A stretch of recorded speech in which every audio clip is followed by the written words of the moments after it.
বাংলাদেশে চলমান কোটা সংস্কার আন্দোলনকে ঘিরে যে উত্তাল রাজনৈতিক পরিস্থিতি তৈরি হয়েছে তা গভীরভাবে পর্যবেক্ষণ করছে আন্তর্জাতিক সম্প্রদায়। পশ্চিমা জোটের মোড়ল খ্যাত মার্কিন যুক্তরাষ্ট্র থেকে শুরু করে যুক্তরাজ্য, অস্ট্রেলিয়া সহ ইউরোপীয় ইউনিয়ন থেকেও আসছে নানা বার্তা।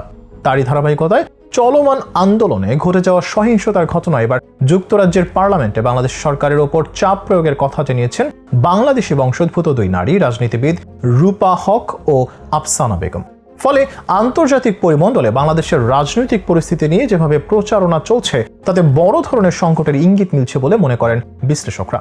কিন্তু বাংলাদেশি বংশোদ্ভূত হয়েও কেন ব্রিটিশ পার্লামেন্টে বাংলাদেশের সরকার বিরোধী অবস্থান নিয়েছেন রূপা ও আফসানা? গেল প্রায় 16 বছরের রাজনৈতিক ইতিহাসে প্রথমবারের মতো বড় ধরনের চ্যালেঞ্জের মুখোমুখি হয়েছে ক্ষমতাসীন রাজনৈতিক দল আওয়ামী লীগ। কোটা সংস্কার আন্দোলনকে সামনে রেখে যেভাবে পরিস্থিতি ঘোলাটে করা হয়েছে তাতে নিজেদের রাজনৈতিক সিদ্ধান্ত জনিত কারণে প্রতিবারই ফাঁদে পড়ছে দলটি। বিশেষ করে নতুন প্রজন্মের শিক্ষার্থীদের মনোভাব বুঝতে না পারা, একই সাথে তাদের দাবিকে নানাভাবে সময় ক্ষেপণ করা সহ বিভিন্ন কারণে যখন আন্দোলনের সময় দীর্ঘায়িত হয়েছে তাতে তৈরি হয়েছে সরাসরি বিরোধ। আর সে ধারাবাহিকতায় ঘটে গেছে এমন কিছু নেক্কারজনক ঘটনা যেখানে মৃত্যুর মিছিলে যোগ দিয়েছে শত শত মানুষ, আহতের সংখ্যা ছাড়িয়েছে কয়েক হাজারের বেশি। ফলে লাশের রাজনীতি যারা চেয়েছিল তাদের স্বার্থ হাসিলের পর এখন বাকি আন্দোলনে নানা প্লট সাজানো অনেকটাই সহজ হয়েছে। একই সাথে তরুণ প্রজন্ম যাদেরকে জেনজি বলে আখ্যা দেওয়া হয়েছে তাদের মতবিরুদ্ধ হয়ে সংকট আরো ঘনীভূত হয়েছে সরকারের। আন্দোলন থামাতে আইন শৃঙ্খলা রক্ষাকারী বাহিনী সহ নানা বাহিনীর নেয়া পদক্ষেপে হিতে বিপরীত হয়েছে ক্ষমতাসীন দলের জন্য। আর এসব অনাকাঙ্ক্ষিত ঘটনা ঘটলেও ঘটে যাওয়া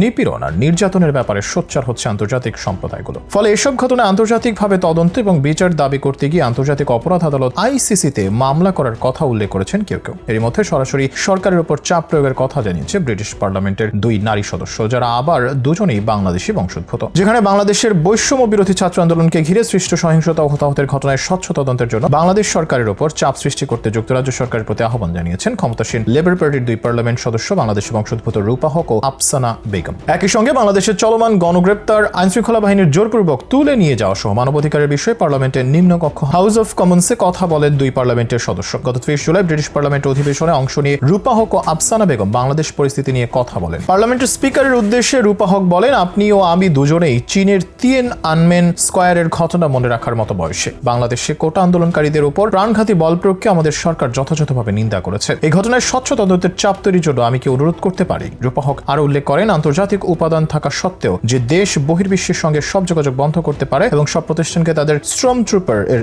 মতো নিয়ন্ত্রণ করতে পারে, তখন কিভাবে আমরা তদন্তের উপর আস্থা রাখতে পারি? পুলিশকে কেবল নিজের সীমার মধ্যে কাজ করার অনুমতি দেওয়া উচিত নয় কি? রূপা হকের প্রশ্নের জবাব দিয়ে ব্রিটিশ পররাষ্ট্র মন্ত্রণালয়ের parliamentary under secretary Catherine West জানান, আমার বন্ধুর উদ্দেশ্যে বলছি, এই বিষয়ে আমাদের পররাষ্ট্রমন্ত্রীর অবস্থান খুব স্পষ্ট এবং বাংলাদেশে গত 2 সপ্তাহে যা ঘটেছে তা কোনোভাবেই গ্রহণযোগ্য নয়। আমরা বিচার বিভাগীয় পর্যালোচনার প্রকৃতি সহ বেশ কয়েকটি বিষয়ে উত্থাপন করেছি যা বাংলাদেশ সরকার গ্রহণ করছে। আফসানা বেগম আরো জানান, বাংলাদেশে কোটা আন্দোলনকারীদের উচ্চ মৃত্যুর সংখ্যার পরে গণগ্রেপ্তার, জোরপূর্বক গুম, নির্যাতন, বেআইনি হত্যা ও ভিন্ন মতের বিরুদ্ধে সরকারের দমন পীড়ন আরো তীব্র হয়েছে বলে আন্তর্জাতিক মানবাধিকার সংস্থাগুলোর প্রতিবেদনে উঠে এসেছে। আমাদের মন্ত্রী কি আমার সঙ্গে একমত? বাংলাদেশিদের অবশ্যই প্রতিবাদ করার অধিকার সহ তাদের মৌলিক মানবাধিকার প্রয়োগের অধিকার থাকতে হবে। তিনি কি বাংলাদেশ এবং সারা বিশ্বে দমন পীড়নের মুখোমুখি বাংলাদেশিদের সঙ্গে সংহতি প্রকাশ করতে আমার সঙ্গে যোগ দেবেন? এর জবাবে ব্রিটিশ পার্লামেন্টের সদস্য ক্যাথরিন ওয়েস্ট জানান, আফসানা তার নির্বাচনী এলাকা যুক্তরাজ্য ও আন্তর্জাতিক অংশীদারদের জন্য একজন চ্যাম্পিয়ন ব্যক্তিত্ব। মানবাধিকার লঙ্ঘনের অভিযোগে একটি স্বাধীন, নিরপেক্ষ, স্বচ্ছ তদন্তের মাধ্যমে জবাবদিহি এবং ন্যায় বিচার নিশ্চিত করার প্রচেষ্টা